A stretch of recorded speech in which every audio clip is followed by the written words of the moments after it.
प्रभु यीशु मसीह के पवित्र नाम से आप सबको जय मसीह की। और मैं स्वागत करता हूं इस वीडियो में आप सभी का। और एक नए टॉपिक के साथ फिर से मैं आ रहा हूं। एक सब वचन लेकर हम हाजिर हैं। मैं विश्वास करता हूं कि परमेश्वर आपको इस वचन के द्वारा परमेश्वर आप सभी को आशीष देंगे। और मैं आशा करता हूं कि ये वचन सब लोगों के लिए आशा भरा है और निराशा में भी आशा उत्पन्न करने वाला है।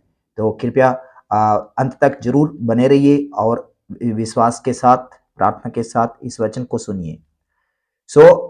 परमेश्वर के वचन के द्वारा परमेश्वर अपने लोगों को शांति और सांत्वना देता है। जब हम परमेश्वर के लोगों के बारे में देखते हैं बाइबल में कि जब जब परमेश्वर के लोग टूटे तब तब परमेश्वर उनके साथ साझी हुआ और किसी ना किसी को ठहराया और उनको सांत्वना दी। आइए आज वचन क्या कहता है हम देखते हैं। हम फिलिपियों की पत्री के अंदर हम 4 अध्याय और उसका 4 आयत से जब हम इसको पढ़ते हैं तो प्रभु का एक दास पवित्र आत्मा के द्वारा ये बोलता है कि प्रभु में सदा आनंदित रहो। क्या हम प्रभु में हैं तो हमारे लिए क्या आज्ञा है परमेश्वर की? हम क्यों दुखी हो जाते हैं? बाइबल में जब हम बीते समय में देखते हैं, पुराना नियम में देखते हैं, लोगों के बारे में देखते हैं कि जिन्होंने परमेश्वर के पास, जो परमेश्वर ने उनको लेकर आया, परमेश्वर प्रभु में जो आए हैं, जिनको परमेश्वर ने चुना और जो प्रभु के पीछे हुए, तो उन लोगों को परमेश्वर ने कुछ नियम दिए थे, कुछ आज्ञा दी थी। और वे आज्ञा जब जब मानते थे परमेश्वर उनको 2 गुना 4 गुना उनको बढ़ाता ही जाता था और उनको आशीष देता था, उनको विजय दिलाता था। लेकिन जिस समय में उन्होंने परमेश्वर को त्याग दिया, परमेश्वर को त्यागना और पकड़ना कैसे होता है? परमेश्वर को पकड़ना या मानना वो होता है जब वो परमेश्वर की बातों को मानते थे, और त्यागना वो होता है जब उन्होंने परमेश्वर की आज्ञाओं को उल्लंघन कर दिया। जब जब उल्लंघन किया तब तब संकट उनके जिंदगी में आया। और कई बार आज्ञा उल्लंघन से आता है और कई बार परमेश्वर के, कई बार जीवन के ये पड़ाव होते हैं, क्योंकि ये दुख और सुख दोनों हमारे लिए जरूरी है। क्योंकि इसी के अंदर परमेश्वर चाहता है कि हम खुशी परमेश्वर से पाएं, लेकिन दुख में हम मजबूत बन जाएं।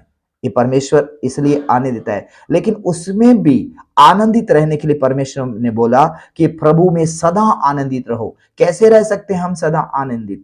आइए हम देखते हैं परमेश्वर के वचन में क्या लिखा है कि प्रभु में सदा आनंदित रहो। मैं फिर कहता हूं आनंदित रहो, तुम्हारी कोमलता सब मनुष्यों पर प्रकट हो। क्योंकि ऐसा समय जब दुख का समय होता है, निराशा का समय होता है, तो हमारे जीवन में एक चीज गायब हो जाती है और वो है कोमलता। क्योंकि हम या तो झुंझला जाते हैं या फिर इस बात में हम विश्वास कर नहीं पाते कि हमारे साथ क्या होगा। और आगे हम देखते हैं, इस कारण प्रभु का वचन कहता है कि तुम्हारी कोमलता सब मनुष्यों पर प्रकट होना चाहिए। तुम्हारा जो स्वभाव है वो गलत नहीं होना चाहिए। जो स्वभाव तुम्हारा, खुशी में हम परमेश्वर में आनंदित रहते हैं, हम दूसरों से प्रेम करते हैं, क्या हम अंत तक और दुख में भी वैसे ही करते रहेंगे? तो प्रभु कहता है कि तुम्हारा कोमलता जो है वह सब मनुष्यों पर प्रकट हो। किसी भी बात की चिंता न करो, किसी भी बात की चिंता नहीं करना है। हमें चिंता नहीं करना तो क्या करना है? क्योंकि चिंता तो आती है, चिंता आती है, सब मनुष्यों में आती है, लेकिन उसको अपने अंदर घर करने ना दे। क्योंकि वचन कहता है कि किसी भी बात की चिंता न करो, परंतु हर एक बात में तुम्हारे निवेदन, प्रार्थना, विनती के द्वारा तुम्हारे निवेदन, प्रार्थना और विनती के द्वारा धन्यवाद के साथ परमेश्वर के सम्मुख में उपस्थित किए जाए। तो हम जब चिंता हमारी जिंदगी में आती है या चिंता किसी बात की होती है, दुख संकट आता है, तो एक ही बात है, हम परमेश्वर के पास जाएं और अपनी बातों को धन्यवाद के साथ उसके सामने उड़ेल दें और उसको समर्पित करें।